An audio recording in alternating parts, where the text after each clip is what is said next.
কেন ইসলাম ধর্মে কোনো মহিলা নবী নেই? অনেক নাস্তিক ব্যক্তিরা এই প্রশ্নটি তুলে থাকেন। এ বিষয়ে আপনার বক্তব্য জানতে চাই। ইসলামে কোনো মহিলা নবী কেন নাই? এই প্রশ্ন যিনি করেছেন তার কাছে আমার প্রশ্ন, আপনার মায়ের গর্ভে আপনি কেন এসেছেন? আপনার বাবার গর্ভে কেন আসেন নাই? আপনার ভাই বোন 4 জন 5 জন 6 জন যে কজনই আছে, এই ভাই বোনের সবাই মায়ের গর্ভে কেন আসছেন? 2 জন মায়ের গর্ভে আসলে 2 জন বাবার গর্ভে আসতেন। এটা কেন নাই? এটার উত্তর দেন।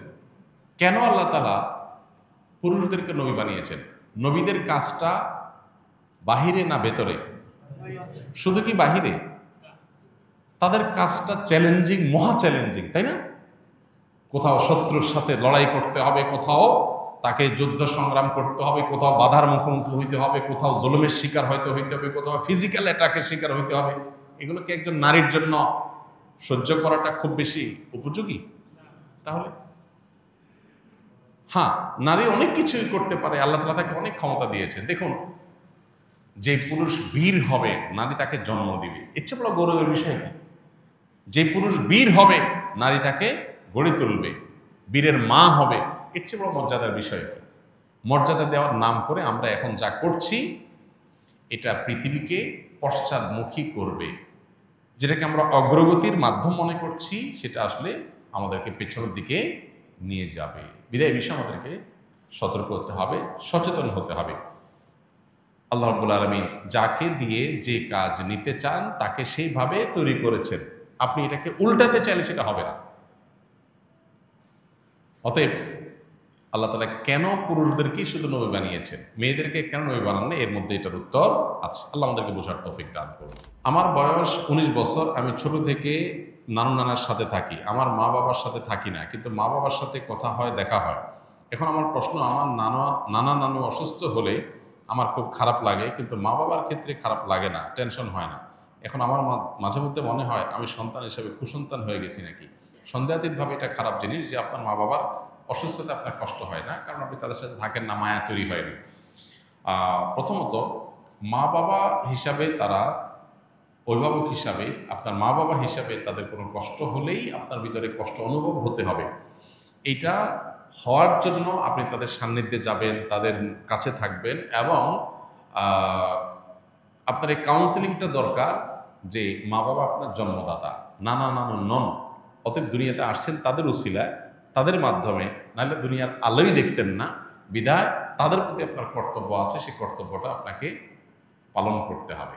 এটার জন্য প্রয়োজনে তাদের সাথে থাকবেন, তাদেরকে ধারণ করবেন, বোঝার চেষ্টা করবেন, তাদের অবদানটাকে অনুভব করার চেষ্টা করবেন, তাহলে ইনশাআল্লাহ এই দায়িত্ববোধটা জাগ্রত হবে। আমরা অনেকেই আছে যে মা বাবার কাছ থেকে দূরে কোনো কারণে পারিবারিক নানান কলহ ইত্যাদি হয়, ছোটবেলা থেকে আর দূরে থাকতে থাকতে মা বাবার প্রতি সে রেসপন্সিবিলিটি তৈরি হয় না। মানুষ হিসাবে আমি দুনিয়াতে আসছি কার মাধ্যমে? তার কথা স্মরণ হওয়া, তার সুখে দুঃখে তার শুভাকাঙ্ক্ষী হওয়া এবং তাদের কল্যাণ কামনা করা, এটা আমাদের একেবারেই সৃষ্টিগতভাবে আমাদের মধ্যে চলে আসা উচিত। এবং এটা না আসলে প্রয়োজনে কাউন্সিলিং এবং মোটিভেশন নেওয়া দরকার। মানুষ জাতিকে কি আল্লাহ নিজ হাতে তৈরি করেছেন? যদি করেও থাকেন তাহলে একজন মানুষকে তৈরি করতে কত সময় লেগেছে?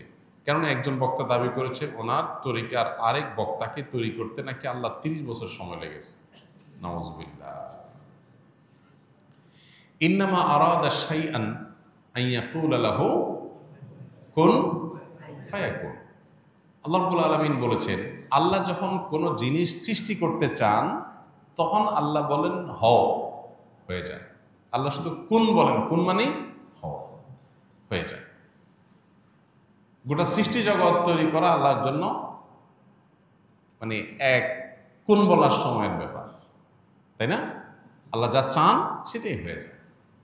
এরপর আল্লাহ তাআলা এই নবমণ্ডল এবং ভূমণ্ডল, এই মহা সৃষ্টি আল্লাহ তাআলা সৃষ্টি করেছেন 6 দিনে। যেটা আল্লাহ তাআলা কোন বললে হয়ে যেটা 6 দিনে কেন করেছেন এটা নিয়ে অনেক আলাপ আছে। আল্লাহ তাআলা আগে একটা সৃষ্টি করেছেন, পরে একটা সৃষ্টি করেছেন। এখানে মানুষকে কাজের ধারাবাহিকতা, প্রত্যেকটা কাজ করার ক্ষেত্রে একটা সিস্টেমিক্যাল ওয়ে অবলম্বন করা, একটা ধারাবাহিকতা মেনটেন করা, কোনটা আগে কোনটা পরে, সে শৃঙ্খলা রক্ষা করে কাজ করা, এটার শিক্ষা দেওয়ার জন্য আল্লাহ তাআলা এই সময় নিয়েছেন। কিন্তু আল্লাহ তাআলা সময়ের প্রয়োজন নেই। যেখানে কোরআনে আল্লাহ তাআলা বলেছেন যে এই মহাসৃষ্টি নবমণ্ডল ভূমণ্ডল সৃষ্টি করেছেন আল্লাহ তাআলা 6 দিনে, সেখানে এক বক্তা সৃষ্টি করছে আল্লাহ 30 বছর লাগছে। আল্লাহর শানে এ ধরনের কথা বলা ইমান যাওয়ার মতো বেয়াদবি, ভয়ঙ্কর কথা। যে আল্লাহর 30 বছর লাগছে, মানে উনি এত বড় হয়ে গেছে, ওনারা বানাইতে আল্লাহর 30 বছর লাগছে, নাউজুবিল্লাহ। আপনি কোনো আলেমের মর্যাদা বর্ণনা করবেন, তার যোগ্যতা থাকলে সেটা বলবেন, 100 বার বলেন, কিন্তু বলতে গিয়ে যদি আল্লাহর শানে বেয়াদবি করে ফেলেন, আল্লাহর জন্য তারা বানানো কঠিন হয়ে গেছে, সে এত বড়, তাহলে মানে আল্লাহর জন্য কঠিন করে ফেলছে বিষয়। মানে কোনো কোনো ক্ষেত্রে এক্ষেত্রে আল্লাহ মানে আল্লাহর সাথে তাকে আপনি, আল্লাহর শক্তির সাথে তার সৃষ্টিকে আপনি কম্পেয়ার করলেন, মানে তার মাহাত্ম্য তুলতে গিয়ে আল্লাহর সাথে বেয়াদবি করলেন। কুফরি, কুফরি কথা, এই ধরনের কথা। আল্লাহ তাআলা আমাদেরকে হেদায়েত দান করুন। নবীকে সৃষ্টি করতে আল্লাহ তাআলা তো এরকম আলাদা করে এত বছর লাগছে কোনো হাদিসে আমরা যাই না, সাল্লাল্লাহু আলাইহি সাল্লাম। সেখানে কোনো বক্তাকে সৃষ্টি করতে লাগবে কেন? আর আলাদা আলাদা করে আল্লাহ তো একজন একজন করে সৃষ্টি করেন নাই। আল্লাহ সৃষ্টি করেছেন আদম এবং হাওয়া, তাদের থেকে বাকি সব মানুষ সৃষ্টি করেছেন। আর সকল সৃষ্টি যত মানুষ কিয়ামত পর্যন্ত আসবে, তাদের সবাইকে আল্লাহ তাআলা একসাথে আদম আলাইহিস সালামের পিঠে আল্লাহ তাআলা দিয়েছেন, হাদিসে রয়েছে।